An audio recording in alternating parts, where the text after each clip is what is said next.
Yo, yo, yo, here we go. This is not the smartest guys in the room. What's up, my friend Tom? Good morning, good morning, good morning. Happy Wednesday, bud. How you doing? It is a happy win. The year is flying by, man. We're in February already. Yeah, although I've been seeing a lot of people like post the sort of meme on social media like January was a rough year, glad we got through it. So I don't know. Right. It's like on the one hand it seems like things are time's flying, but on the other hand, there are definitely days where it feels like it's dragging its heels. That's a fair observation. Today we are what do we got here? I got two titles on the room today. Your values define your brand. I got to go in and edit that because I'm looking in Clubhouse. It still says short form video. That was last week, man. We can't talk about the same thing. But then I only fixed half of it. Human error, Tom. Wait, are you saying that you make mistakes? Are you admitting to that? Like right Well, now, live in front of the world, are you admitting that you uh, make mistakes? be, despite my perfect hair and all in this perfect background behind me. Speaking of making mistakes, I'm finishing my basement Mm-hmm. and it had been plumbed years ago. So it was just a concrete basement. You've been in it. So it had been, we finishing all these walls, everything like that. We make the bathroom. All of a sudden, but I wasn't putting a shower in the downstairs bathroom, but it had been plumbed for a shower, bathroom, sink. We put the toilet on. We finish the floor around it, and then we start flushing the toilet and realize it is not flushing correctly. Uh-oh. So, all right, what's going on here? Turns out we put the toilet on where the shower was, Tom. So we had to Oh. take all the floor back up, jackhammer out the floor, and now we are into jackhammer out the floor, put in new pipes, and then concrete it over. So my point to this is I do make mistakes at times. Well, and was it not flushing properly because there was basically a double trap situation? You are correct. That so the shower has a different trap, which I am learning. And how would I have known that? I guess I could have called a plumber first or something, but I didn't know that. So uh, now I do know that. Yeah, yeah. Because yeah, I mean, look, I'm not a plumber. Never been a plumber. Never worked as a plumber. But I do know from going through home renovations and working on home renovation programming. Like I've worked on a bunch of like renovation shows. I do know that showers have a trap. There's a trap in the drain under the floor in a shower or in the wall. Whereas in a toilet, the toilet itself is the trap, right? Yeah, yeah, So you don't have a trap on a toilet drain. It's just a straight pipe. yeah. So We can get sidetracked anytime you want. I mean, the people are like, "What the heck is going on with these two idiots?" I'm like, who are you talking to? You know, I can go off on a tangent like that. Like in a heartbeat, I'm off on a tangent. We're going to have a Tom's Thumbs in a while today. Tom's Thumbs, where I ask Tom questions to try to get him to go on tangents or see if can I poke him enough to get him on a tangent or not. So later on, you will see if you can pass that test of tangent or not tangent, or are you just cool with it? Like I could say, like Sour Patch Kids, and you could be like, I'm cool with it. How disappointed would you be one of these days if you feel like you've come up with a really great topic for Tom's Thumbs and you go, all right, so here's the topic, Tom, blah blah blah blah blah. What do you think? And I just go, thumbs up. Well, I am still disappointed that when we were coming up with the concept, I had this idea of RazzleCon from the Netflix series, and at the time I just floated out. I'm like, "Hey Tom, you ever hear the RazzleCon?" And you didn't know what RazzleCon was, so then I was like, "Oh, I can't talk about RazzleCon, this weird Netflix show where the people stole billions of dollars in Bitcoin or whatever it was." I really wanted to talk to you about that. Well, I mean, the flip side of that is I have watched the documentary since that conversation. So I do actually I am much more familiar with RazzleCon now. And it's super bizarre. It's okay. That's fair. Like we are. Okay. This is not the smartest guys in the room. Your values define your brand. Let's hear from Dave across the pond. Dave, across the pond, as you build your brand, are values playing a part in it? Oh, absolutely. Values play a part of it, right? Because it's all kind of value based. So, especially as a coaching program for men with ADHD, of coaching them, if I don't present the values that I want to instill in them, why would they listen to me? I think it all starts with you, especially I think in personal branding or in this coaching kind of space or helping space. If you aren't the example that you want the example that you want to set out into the world, why would anyone want to follow you? So for me, my values come down to three. So my man method is, so a lot of guys struggle with masculinity, of what it means to be a man, especially an ADHD man. For me, I broke it down into three personal values: maturity, assertiveness, and nurturing. So, and then I break the program down from that. It's from there, has all this kind of subset values, but like it starts with your core, and I think it goes from there. But I did want to comment, because you were talking about kind of mistakes. And I realized I made a mistake earlier this week. I do volunteer work, social media volunteer work for a local toddler group, and the meetings, the classes are always on a Thursday, but for some reason I had put in Wednesday for the next couple of classes when I was doing my scheduling for it. And I actually had a few people show up this morning thinking when's the even though I put the date correctly, but I just put the word wrong for some weird reason. And so I wanted to share my silly mistake.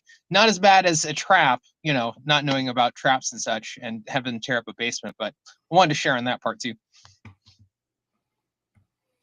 Appreciate that. Thanks, Dave. And thanks for being here.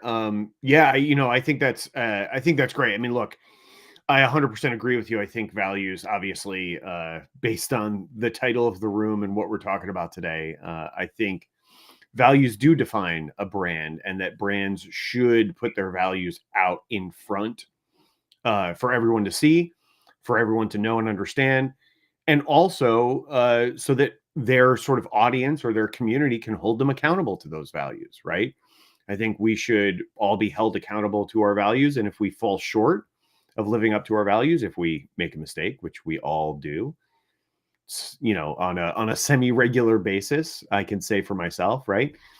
We all make mistakes. So if we put our values out into the world, right? If we kind of wear them on our sleeves, if we tell people about them, if we advertise them to people, then they can help us be accountable for our values and to our values to make sure that we actually operate in accordance with the values that we profess, right? Because we all lose our way, right? Like from time to time, we all get caught up in the moment, in the heat of the moment, and make decisions that are not in line with our values, or do things that are not in line with our values, or make mistakes, right? Make honest mistakes, right? We all do. And it's really important to have somebody who can hold you accountable when you find yourself in a position like that.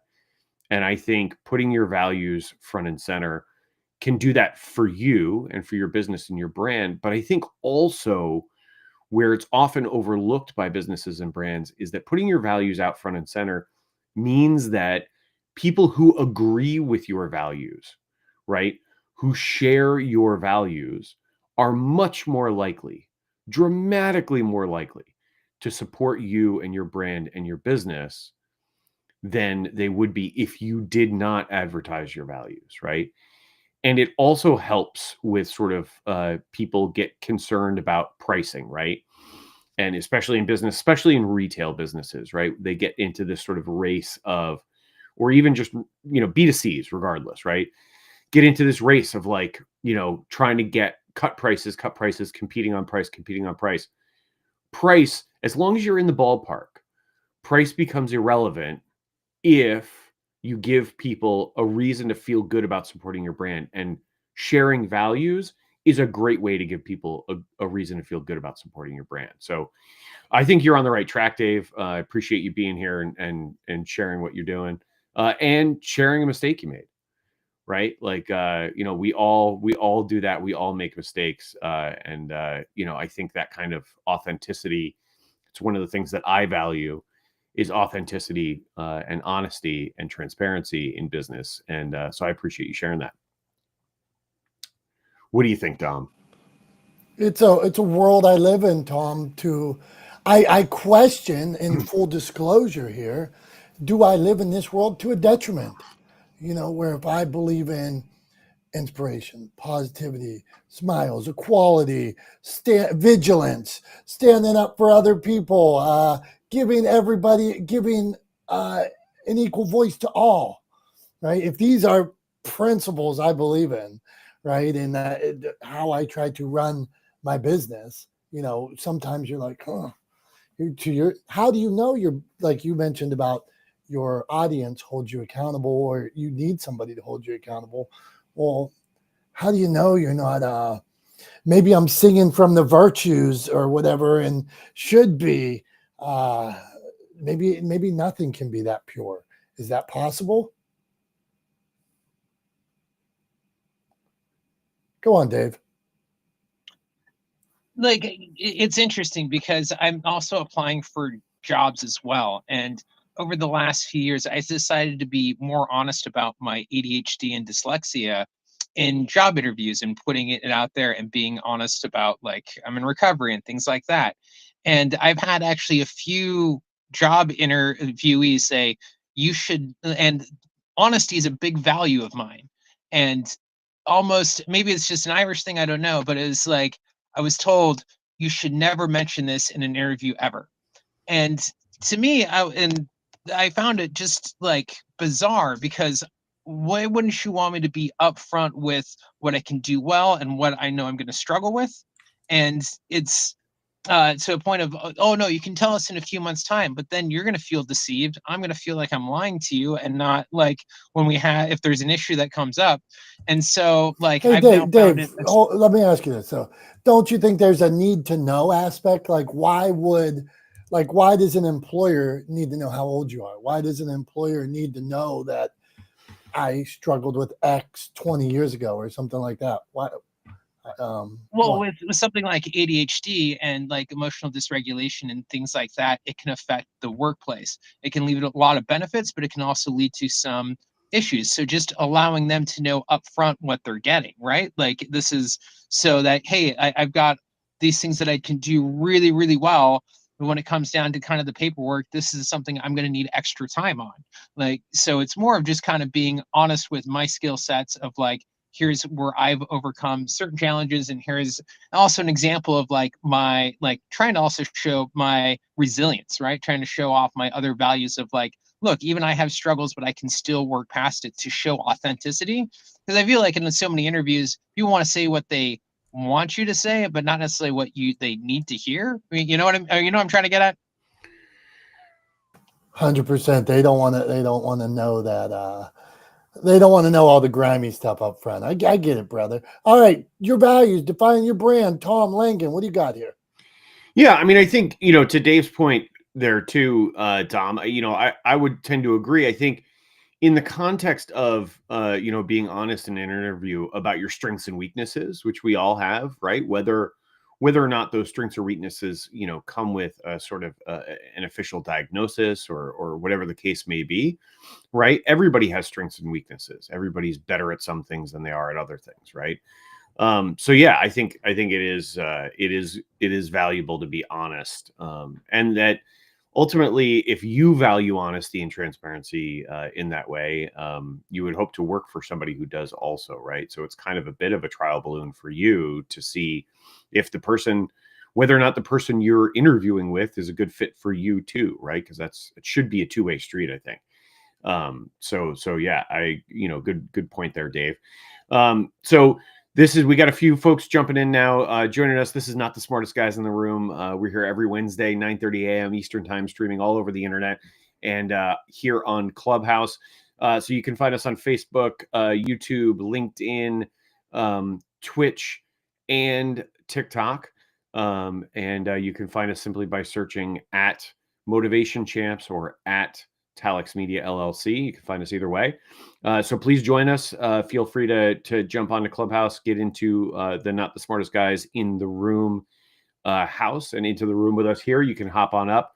The whole idea here is this is a discussion, right? A conversation with a group of people. So we have some regulars here. Dave, Jason is sort of the OG regular, right? He's been with us coming in every week forever. Heather Cox is back. She's been here a lot for a long time. So yeah, it's great to see you guys. Glad to have you back.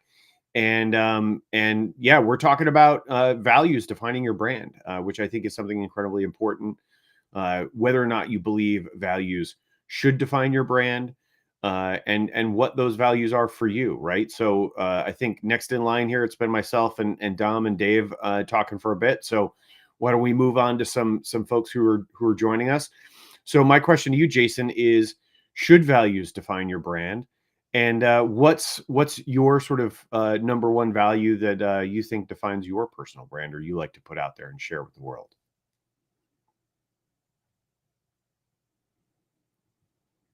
Jason. He could be driving. He could be driving. Oh yeah, he could be driving. He could be driving. Oh, And sorry, there he guys. is. Yeah, sorry, I was muted. I was talking before I even looked up.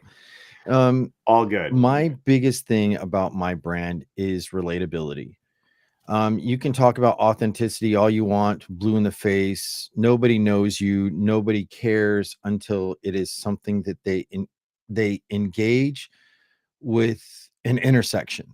So to me, brand identity, brand relatability is all about how we engage in where we're intersections at. That's the number one thing.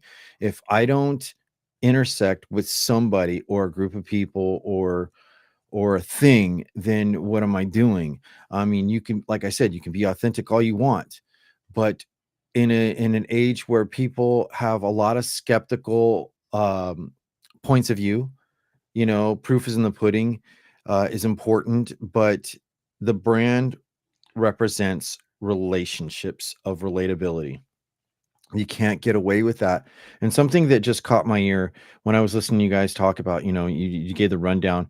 If you two are, let's say you're the presidents of Not the Smartest Guy, that is a brand in itself. If you go and tell people to go to Talex and Motivation Champs, which those are your personal brands, but this is a what do you call it? A compilation or an accommodation to each other, then the brand really is Not the Smartest Guys. And Not the Smartest Guys is where you guys intersect.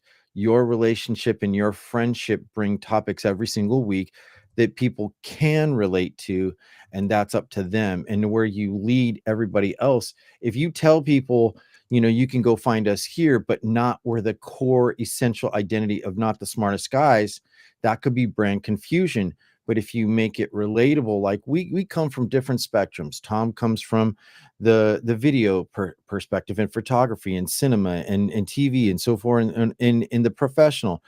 And Dominick comes from a different literal. So it's your guys's thing is about intersections of relationships. Sometimes it's completely right together and sometimes it's completely apart, but people relate when it comes from an indifference versus you're just all the same. So when we think about that, the intersection of relationships and relatability to me is the most incredibly important thing that anyone can convey. Otherwise, you're just another voice, you're just another image on the platforms that people might care about. So I just always focus on the relatable. So that's mine. Jason, man, appreciate you, bud. And like Tom said, Jason's an OG here, so we appreciate him being here. We appreciate when he drops knowledge. We appreciate when he says something that we don't always agree with. Thanks, man. I appreciate you. So, and one of the things that he pointed out, and you pointed it out another time, Jason, and it really made me think, this intersection that we all have, whether it's Tom's 30 years or 25 years in production, well, he intersects me at X years of production or this years of publishing, right? This is all in this room on this day. We intersect at wherever we're at. So I appreciate I appreciate what you're saying there. And yeah, I would say when you ask your question about not the smartest guys, when we say go to these other places, it is just like I look at it as me telling you to go watch it on channel 22 or channel 25. Pick whichever one you like, and that is why it's done like that. Okay, not the smartest guys in the room. Your values define your brand, but you are not wrong either, Jason. I'm just telling you why we do it the way we do it.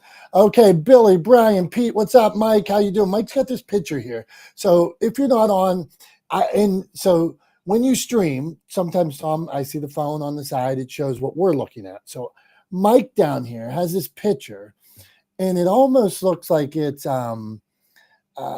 like from The Grinch Who Stole Christmas. It's like Grinchy because his hair's sticking up. So I'm wondering what's going on there. Okay, Mike jumped up on the stage, and I wonder what you got going on there in the picture. So if you can squint your eyes, look down on what he's got going on here. Mike, we're talking about your values defining your brand, but if you want to jump in and tell us about your picture, because it captivated me. So what do you got going on there?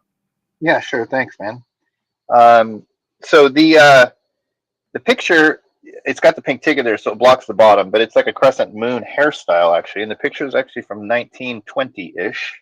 And apparently that was an actual hairstyle that people wore for a short time in the 1918, 1919 range. So yeah, and my name's Mike Moon. That's my real name, and so I was like, oh, so I've been sticking with this picture for a long time.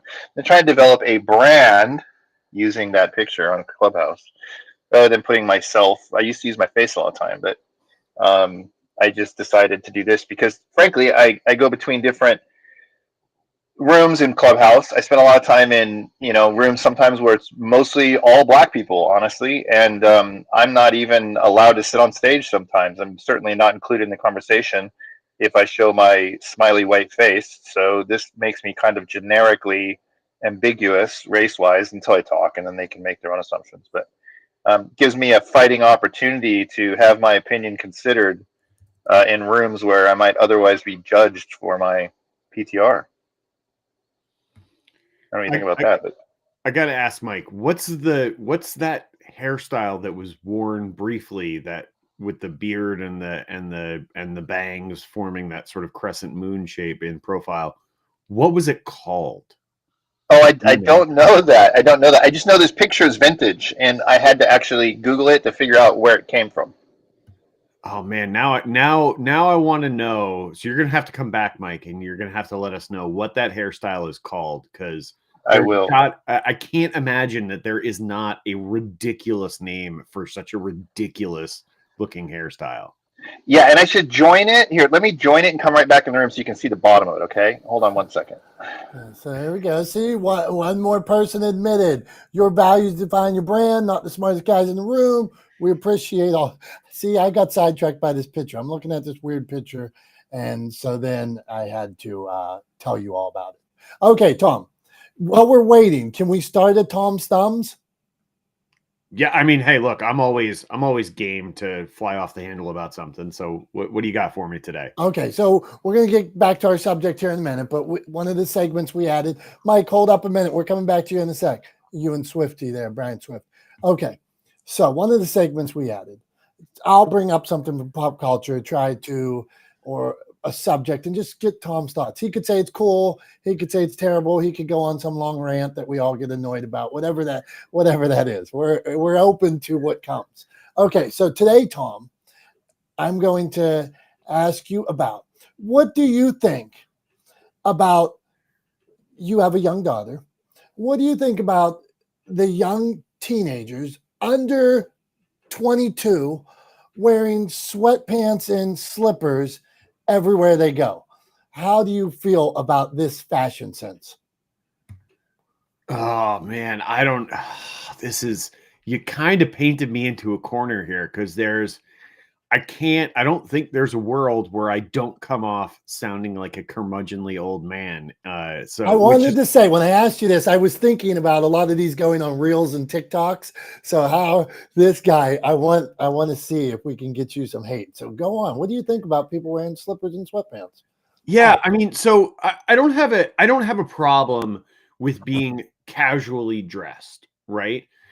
I think the reason that I would object in any way, shape, or form to people wearing sweatpants and slippers out in public, or as part of their sort of attire for the day, is you're not wearing you're not wearing clothing that is designed for where you're wearing it, right? And I'm all for like sort of pushing boundaries. Like I go to professional networking events, right?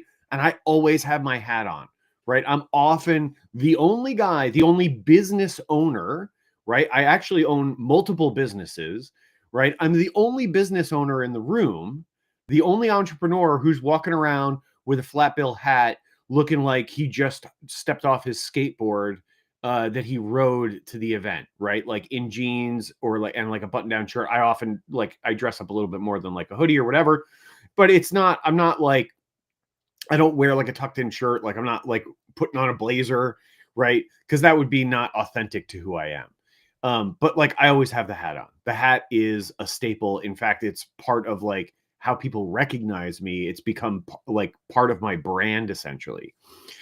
So I'm not against sort of dressing casually or expressing yourself through style, but I do it very intentionally. And I always do my best to look put together, right? To present well. And so actually my biggest objection to people going out, and putting themselves out in public, wearing clothes that are designed to be worn in the house when no one's going to see you, when you're just relaxing and you don't really care what you look like, i.e. slippers, right? And like pajamas or sweats or whatever. My biggest complaint with that is actually not a personal one. If that's what you're comfortable in, man, that's what you're comfortable in, and that's fine. The problem with it is this thing called the halo effect, which I've talked about in here before. I think, Dom, you've probably heard me talk about it more times than you want to count. But the halo effect is a cognitive bias, right? That is defined as, or is explained this way, right? And it's a recognized researched phenomenon. You can find tons of studies on it in psychological literature. It is a thing. And the halo effect is this, basically, that if people see you do something well, they automatically assume that you do other things equally well, right? It's one of the reasons why I, as the owner of a production company, decided that it was in my best interest to put a little effort into how I show up on video, right? Because during the pandemic, things shifted, meeting less in person, more virtually, spending a lot of time in front of a camera. And I decided, hey, look, if I can't make myself look good on camera, who's going to hire me to make them look good on camera, right? So I needed to put in the effort to make myself look good on camera. So I did, because halo effect, it's a real phenomenon, right? It's the reason why if you're going in for an important job interview, or you're making an important presentation, or you're pitching a new client, you're not going to walk in there with a big mustard stain on your shirt, right? Because it's going to reflect poorly on you. You want to come in put together, looking like you know what you talk about, because if you walk in the room looking like and acting like you know what you're talking about, guess what? People are going to assume that you know what you're talking about, right? That's the halo effect. Now, on the other side of that, the converse, or the opposite side of that, the other side of that coin, is something that a guy I know who's a operational psychologist calls the pitchfork effect, right? And it's basically that there's two sides to the halo effect. It can either work in a positive direction or it can work in a negative direction, right? And so the issue I have with people going out in public, and then complaining about people judging them based on their attire or their appearance, is they're ignoring the reality of this cognitive bias, right? And the reality is that if somebody sees you looking like you don't care, right? Looking like you're unconcerned about your appearance, right? Looking like you have not put thought or effort into putting your best foot forward, guess what? They're going to assume that carries through into other aspects of your life. They're going to assume that you put the same amount or the same lack of care into everything that you do. And therefore, they're going to be less likely to give you opportunities, right? To give you the benefit of the doubt. And so the reality is, look, if you want to go out wearing sweatpants and slippers, that's fine, right?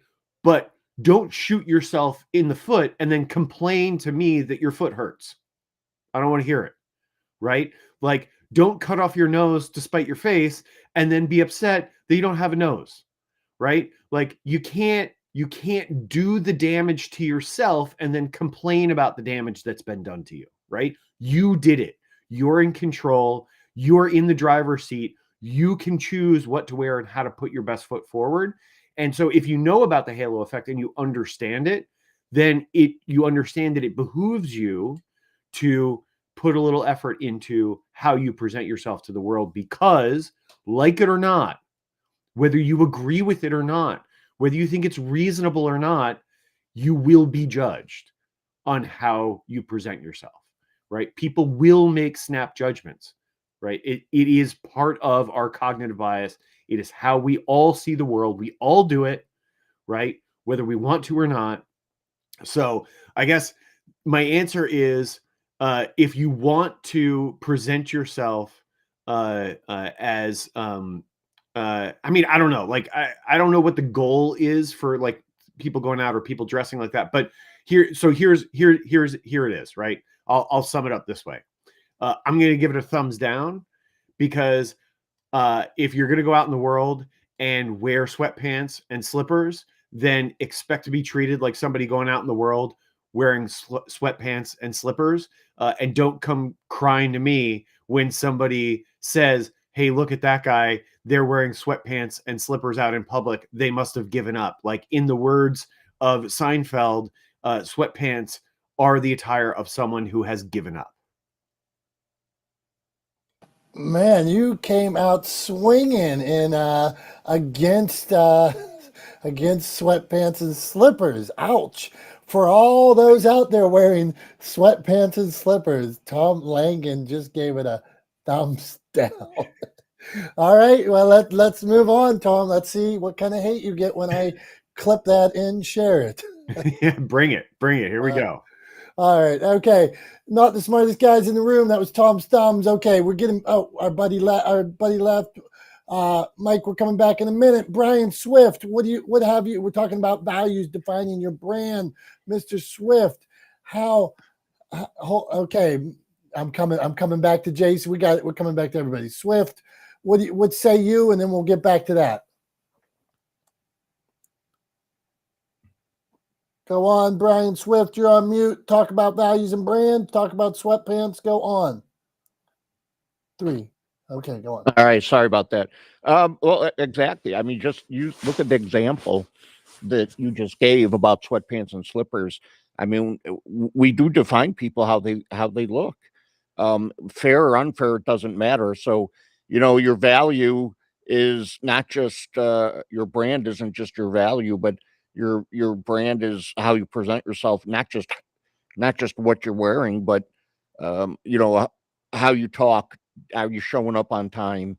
Are you engaged with conversation? All those things. So I think you have to be cognizant whenever you go out to make sure that what you're portraying is what you want to show in your brand, because all those things add or distract from your value. I'm complete. That's right on. In today's world, if you're going to put yourself out there in any way, this is a world where people can see it, right? There's a social media world, there's a public world. If you're out there doing those things, people are going to see it. So they will make opinions, assumptions, okay.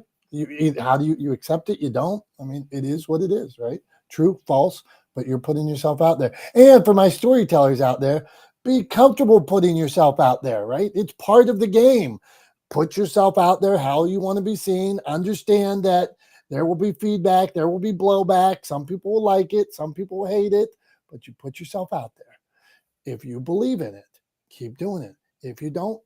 But know that there will be a consequence. There will be a reaction. So be ready for that. Okay, Tom, you if you want to jump in on that, then we're going to Jason. He wanted to respond. Or let's Jason forget Tom. Let's go to you, and you can have a rebuttal on his sweatpants. I was actually going to say I want to hear what Jason has to say. I'm curious. Okay, go on. You don't know when people are going to appear to show up for where and when and what. If it's a job, I mean, there are definitely ethical points. I 100% agree with Tom. But the minute that I have to put my approval on somebody else, one, is it going to make me money? Two, is it going to connect me with somebody else? Three, is that what I want to represent what I'm doing with them? So if I don't control myself and I'm so worried about how people look and how they operate on the outside, that's them. I put no value in how somebody else is going to appear until there is a point of intersection engagement. Now, if they're always doing that, that's their brand. There are some guys in media, that's how they do it. To me, like me and Tom are both wearing hats in our picture, right? You see that. It's very clear. One is a more modern sports style and one is more retro. And it still can be worked in modern day times. What's the deliverable? I wear that hat all the time. However, in my business, I'd rather show my hair. What if I told you I think guys who wear all their hats all the time are just scared to show who they are and hide behind a hat because they're bald? That would totally change the spectrum on how we look and how we're presented. So you never know. And we've heard these comments, but it's what you actually control in yourself. But what we think, I don't always say what I think about the way people look like. Is it obnoxious when you see kids going to school in pajama pants? Yeah, because it's just kind of setting a bad tone for them to how to embody themselves. It could, but if they have a good value system and it doesn't matter what they wear and they know exactly how they think and how they operate and how they control their emotions before anyone else does, are in that position, wear whatever you want. I think everybody's aware of consequences of your attire. Just like, and the same would also go for tattoos. We're seeing nowadays in the professional field, and I've seen it more, and I used to think this was obnoxious, like tattoos on the chest plate, right? Women wearing professional attire, but yet they have these chest plate tattoos showing art sometimes culture. Am I more worried about what they show or what they can do with me in that professional spectrum? And that's the thing is, like, I got to look past the vanity points. Like, what's the quality? Why are we talking? What are we doing? Where are we going with this? Because otherwise, if I'm stuck on the vanity point, even though the old school of me wants to say, cover it up, I have to remember, what are we here for? What are we doing? And am I going to treat you like a human being? So that's my pushback. Thanks, Jason. Wasn't so harsh. Go on. No, and well, I gotta be honest. As I'm sitting here, all I keep thinking to myself is like, there is that Dom painted me right into a corner that there really was no way that I could respond to that without sounding like a curmudgeonly old man, as if I was on my front porch in my bathrobe shouting at the neighborhood kids to get off my lawn. Right, like that. That is Mr. Wilson. Yeah, that is how I sounded. So thanks for that, Dom. Yeah, but yeah. Anyway, I think Now you get the game. That's the segment. So although you could answer, but sometimes it's a setup. I don't think you could have not alienated a whole population. I mean, I got to be honest about what I think. Like, look, at the end of the day, there are going to be people who turn around and say, I don't really care. I'm going to keep doing it. And to them, I say, cool, like, do you, right? I'm not sitting here saying that that people shouldn't dress the way they feel comfortable. They absolutely should dress the way they feel comfortable. But I want people to be aware that how they dress creates perceptions based on cognitive biases that we all carry, creates perceptions in other people, right? So I just want people to be aware of it. I'm not saying they need to change their behavior because of it, but they should definitely be aware of it. It should be something that they consider when they decide how they're going to present themselves in a given situation. That's fair, Tom. All right. Brandon says, we're back to values. He says, I think today more than ever, we're coming, Billy. I think today more than ever, you should be sharing your brand values. I think we're agreeing with that, and now just making sure that you know what those values are. But I want to say I went to a chili cook-off with my dad this weekend, and he saw a white chili, and he looked at it and he said, I don't even like the way this looks. I'm putting it aside. And it was one of my favorite ones. So he saw something, looked at it, didn't even give it a chance when it could have been the best chili there was. Okay, Billy, can you top my chili story? What do you got, Billy? Or are you wearing sweatpants right now and do you want to come in hot on Tom? Have at it. No, I'm not going to come in hot on Tom. Actually, I think I'm with Tom and I'm with Jason. I'm like right in the middle because I do that as well. Like, I mean, but I'm like the opposite. I mean, I'm extreme, right? So if somebody's extremely sloppy, I'm like, golly, pull yourself together. And then especially people who are unmarried who complain about not being married, those are the people I see are the sloppiest, and they complain about, I don't have a spouse. I'm like, well, you look like you just crawled out of the back of a dumpster. So that's probably a little bit of the deal. So if you want it, whoever you're trying to present yourself to, present yourself in that manner and match the hatch. If you want to go get a real estate insurance gig, whatever, button it up, put a tie on it. And I personally, if I walk into a room and I see a bunch of tie wearing people, I'm like, God bless, here we go. However, I've met a lot of amazing people who wear that type of attire, and when they take their shirt off, at the cookout and put on their t-shirt, they are full sleeved and they are cool and they do have a lot of culture, and it's just like the environment that they're in is the one that they have to match. And so I think that is true for a lot of us in different industries. It's like, I mean, I don't give a shit if the guy at the insurance company thinks I look cool or like I look sloppy, because to him, I probably do. But to my industry, I'm like, that's the norm. That's who I'm trying to jive with and vibe with. So I think there's a little bit of that too. But yeah, if you're the person who not getting anything you want and you're not matching the hatch, then that's on you. It's like, and I just thought about single people. I know a lot of single people who are like, I just can't get a wife or a husband. I'm like, well, maybe brush your hair and your teeth. Maybe start there. Anyway, back to you guys. All right, appreciate it, Billy. And there's a key component to what you said that speaks to all the environment you're in. Whatever environment you're in, you should show up as a professional in that environment. Now, you can be the outlier. You can be so good at what you do that you are on the outer edges of that. Right? Oh, you got to go see Andy Warhol. He's incredible at what he did. He's completely different. He's completely bizarre. Okay, but he was this legend and spectacular and all these things. Okay, so you can be the outlier, but you don't get to go into. I don't believe.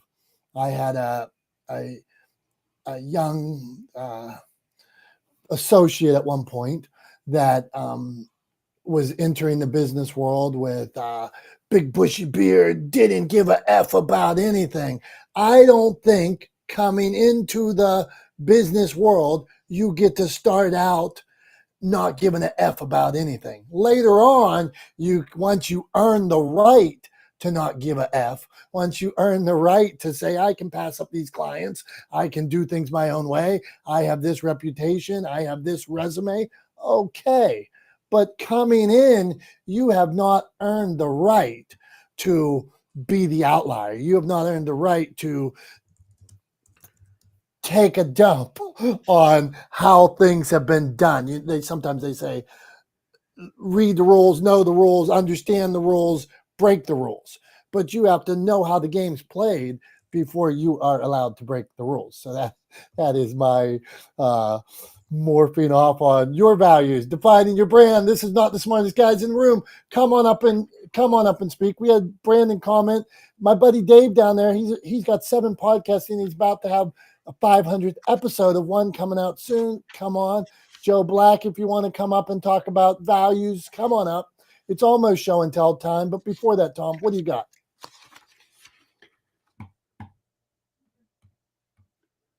I think I'm actually I'm hoping to get a couple of people up here talking to us. I guess I don't know if Dave's busy or I think Joe's new. But I don't know if I'm missing something there, but maybe Joe's new. I'd love to see a couple of people come up on stage and hear what they have to say about values. But Okay, so let's see. Anybody? Oh, she's raising her hand. So this is always an open forum here, where I consider it a safe place too, where nobody's going to come and say, "Oh, your opinion," like Jason said earlier. It's an intersection, so it's an intersection of conversation. You're coming from somewhere different. This person's coming from somewhere different, and then we just talk about it. So, Mary Jo, today we're talking about values defining your brand. She's up on stage. And Dave, Brandon, Pete, if you want to come up, say hi, come on up. If you don't, listen. If you're on LinkedIn or anything like that where we're streaming, say hi, ask a question. We're here every week. We appreciate you. So I'm going to read, since I have not met Joe before. Let's see. I am the owner of an agency, civil servant, owner of an ad agency. Okay. What do you got for us, Joe? How are you today? I'm grand. I hesitated because it said guy, so I'm not a guy. But I was a former owner of an ad agency, a former TSSCI civil servant in cryptology. So I listen. I'm a linguistic specialist, even though I have a lisp. But I welcome conversing. Thank you for letting me up. We appreciate you being here, and that's interesting. And at this point, usually it's like there's been mixed company all throughout the show today, but in the room right now, even though we have some comments on LinkedIn from females, Joe, you are the only one female in the room, and that's interesting because even though I've never thought that, Tom, about the title that somebody could perceive that it is a male-only room. Interesting. What's your thoughts? yeah, I mean, I think obviously we Joe, for the record, we use that term guys in the gender neutral way. So in the same way that I would refer to a group of people who identify as different genders as guys, generally, that's how it's intended. And yeah, to your point, Dom. I hadn't really noticed, but oddly, it was. Usually there are several women up on stage with us and several women who come into the room regularly. Heather was up on stage. I don't know what happened to her. She was telling us on LinkedIn that she's back on Clubhouse, and then she came in and she got up on stage and then she had to leave. So I don't know if she got pulled away for work or something like that. It happens. She might have had a client call or something like that, which pops up for sure. But yeah, no, we welcome everybody here. We're always glad to have folks here. And, the whole idea, the intention behind the name of the space is that we want to surround ourselves with really brilliant, smart people who have a lot to contribute and things to say and can help us with carrying on these kinds of conversations. So I would go back to you, Joe. Now that you're up here on stage, we're going to ask you to actively participate in the conversation, and I would love to hear your thoughts on the role that values play in defining a brand. Well, it's incredibly important because it defines whether it's a success or not. Excuse my mouth sometimes. I have a lisp, but I work around it. And I felt safe coming in the room, to be honest, because Jason has been in many rooms that I've been in, and he's cordial. So I assumed everyone else would be cordial. I value honesty and loyalty, and I really lean in on trust. I don't know. It's a girl thing, maybe. I'm down with what she said, and I think for any brand, they often say they like you, they trust you, they buy from you. So I would assume that likability, your values. If If somebody saves animals, I like them. If somebody saves the environment, I like them. If somebody's clubbing seals, I do not like them. Okay, so this would be somebody that I don't agree with. If somebody's telling me how to get rich and scam people and scorched earth or something like that, I don't agree with that. I'm probably not going to do business with them. So that would be in my world. I don't get it. I'm not like that. I don't like how they treat women. I don't like how they treat their kids. I don't like how they treat all these things. That might be something that made me not do business with somebody else. Hey, let's go back around here quick. So, Billy, quick thought, values defining your brand before we get to show and tell and the wrap up. What do you got, man? Any like, is there I'm not doing business with this person because of this, or I'm looking to do business with this person and hang around the person because they do X or Y? What do you got, man? Man, I think this is an interesting question, and I see this a lot in people kind of boycotting corporate companies and saying we're not going to do business with these people because they support X, Y, and Z.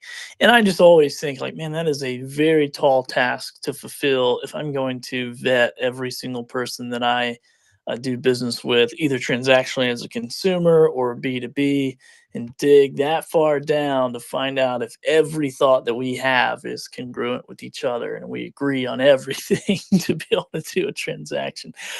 So I'm not really picky. I mean, obviously, if it's within my industry, my skill set, if I can provide a service or someone else, and I pretty much I don't take everyone at their word. Obviously, I'm going to go look at Google reviews. I'm going to go, get if I need to, if it's that big of a project, I'm doing my due diligence.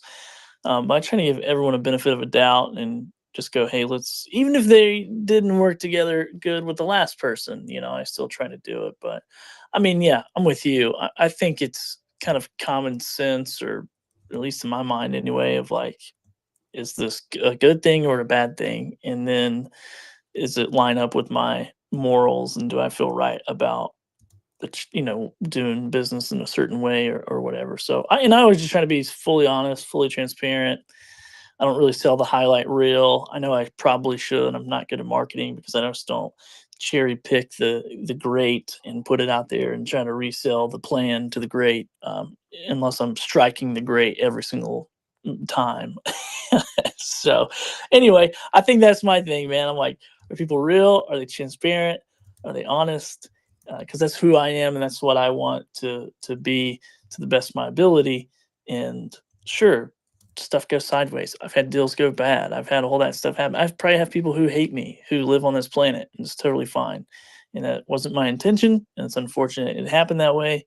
But all we can do is move forward and do that. So that's my value. Like, are we all trying to just move forward and be better and move the needle just one notch? We don't have to crush it. We just have to move the needle every single day in the right direction.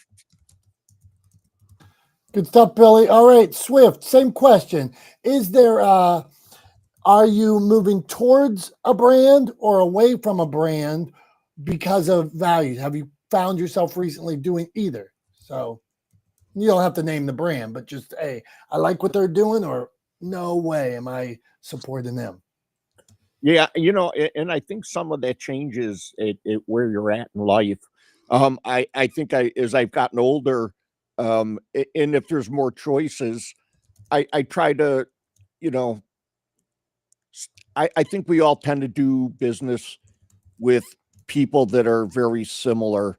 But like Billy said, I mean, you can't vet every thought and every process. I have friends that are on the other spectrum politically, but they're good friends because I value them outside of their maybe political thought process, because ultimately we are very similar in the way we think, the way we raise our kids, the way we treat each other. So I think you have to look a little deeper than one indice of a company, of a person. I think whatever your boundaries are, your unacceptables, we all have them. I think you have to be be fair to yourself and be authentic to yourself when choosing or pushing away who you do business with. I'm complete. Thanks, Swifty. I just want to, I'm going to go on the soapbox here. I'm coming, Jay. It's a shame that an affiliation to party in a country where we only have 2 major ones, 3, 4 major ones, like somebody's making you putting you in this box and then saying, here's where you stand based on that. So very strange. All right, Jason, what do you got for us? For or against the company? We're moving quicker here. So for or against. I'm going to make recently. mine real quick, like so quick. So that you just presented an interesting aspect. So say like when you talked about me and introed me in, I've been a regular OG, right? And over the time since I've been a part of Not the Smartest Guys, I've also became a part of the brand, though I'm not officially a member of your brand.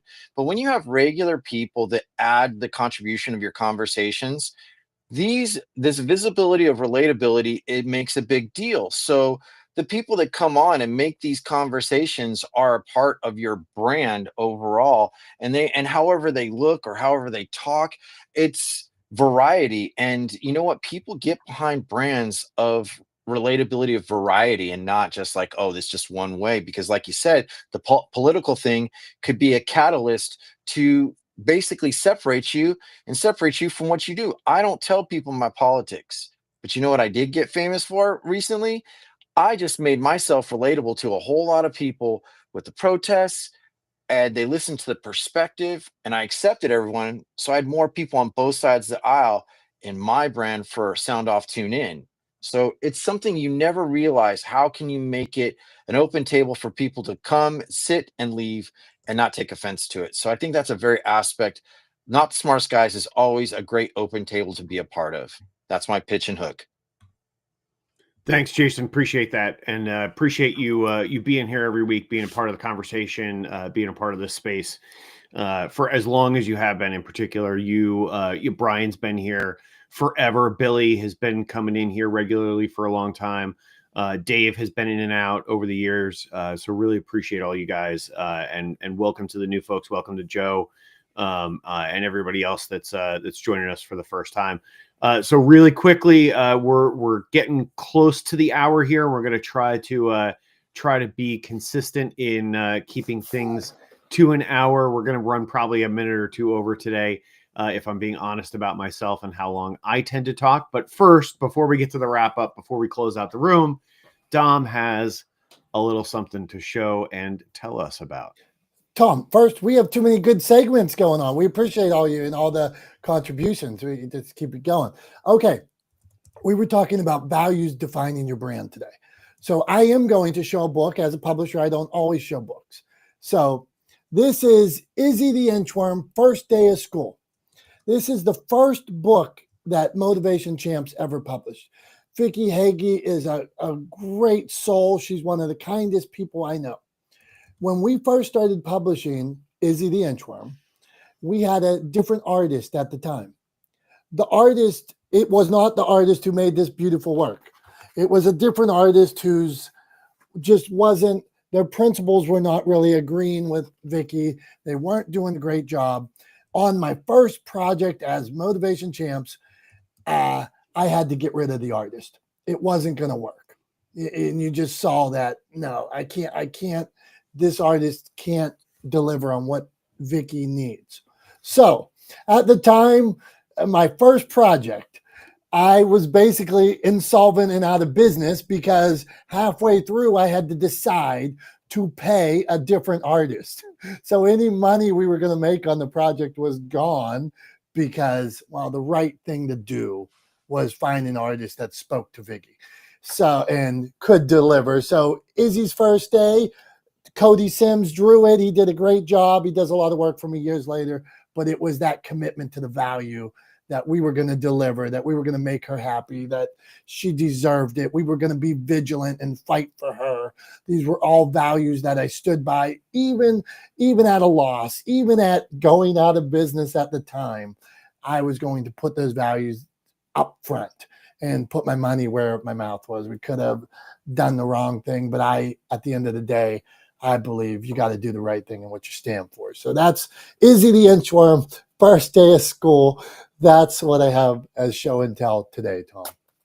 I like that, man. I mean, I think all of us who are business owners, Joe put something in the chat there when you were talking that during her ad agency days, she gave up $1 million plus account because she didn't find value in gambling. Right. And I think, all of us find ourselves, especially, those of us who are entrepreneurs, we find ourselves in positions where we have to make decisions that are to our detriment based on values. Right. We find ourselves in a position where we really feel that we should and we want to say no to something, even though it is financially beneficial to us. We want to say no to something, even if saying no is more costly because of our values, right? And those are always really, really tough decisions to make. But I think it's important that we make them, right? And I think it's important that we're honest about them. I think it's a great show and tell for the discussion that we're having today about values, because it clearly illustrates that sometimes our values are can be costly in the short term, but are worth so much more in the long term than compromising our values is. So yeah, I think that's a great show and tell for this topic this week. Thanks, man. Appreciate you, man. You know what that means. So on that point, Tom, now it is the wrap up. Time to put a bow on this beautiful room. We had a bunch of new people come through here today. We're on every Wednesday at 9:30 Eastern, but you can catch us replays and all that a bunch of different places. Tom, put a wrap up on your values defining your brand. Absolutely. I mean, obviously, this is a topic that I suggested to Dom. So one that I absolutely agree with and support. I actually shared a post yesterday on my social media channels related to this. So it was something that was kind of top of mind for me. And so I just wanted to share a little bit of that for you guys, if any of you haven't seen that. But according to some recent research, essentially 90% of the overall value of the S&P 500, right? The S&P 500, the companies in the S&P 500 collectively are valued at about $50 trillion, right? That's trillion with a T. That's 50 with then another 12 zeros, right? That's a very, very big number. That is a lot of money, right? So the S&P 500 is valued at approximately $50 trillion. And 90% of that $50 trillion value, so $45 trillion, is attributed to brand and human capital, right? So not hard goods, right? Not not physical assets, but intangible assets, right? Brand, the value of the brand, the perception of the brand, how people think and feel about the brand, and the individuals that work at the organization and support the brand, right? So values, right, if they define your brand, play an incredibly important, and I would argue crucial role in determining whether or not your brand is successful, right? Whether or not your brand is successful, not just initially, but in the long term, right? So selecting values and then adhering to those values over the long term is incredibly important to building a sustainable business and brand over time, right? And so I just want to, in the interests of doing what I talked about earlier and sharing brand values, and using that as a way to ask our communities to hold us accountable to our brand values, if should we ever sort of lose the path, right, or be enticed away. I'm going to share some of my brand values right now. So here we go. My brand values for myself, for my brand, for Talex Media, right? The values are as follows: to lead with value, right? To give without expectation, to always give more than I take, right? That is one of my core values. Another one is to be authentic in everything that I do, right? Being relentlessly authentic is incredibly important to building trust with your audience and with your community. And so it's something that I try to focus on, right? I communicate through stories because everybody loves a good story. And I think it's important to meet people where they are and communicate with people on a human interpersonal level that makes sense and feels good, right? So I communicate with stories a lot. And then finally, consistency is really important.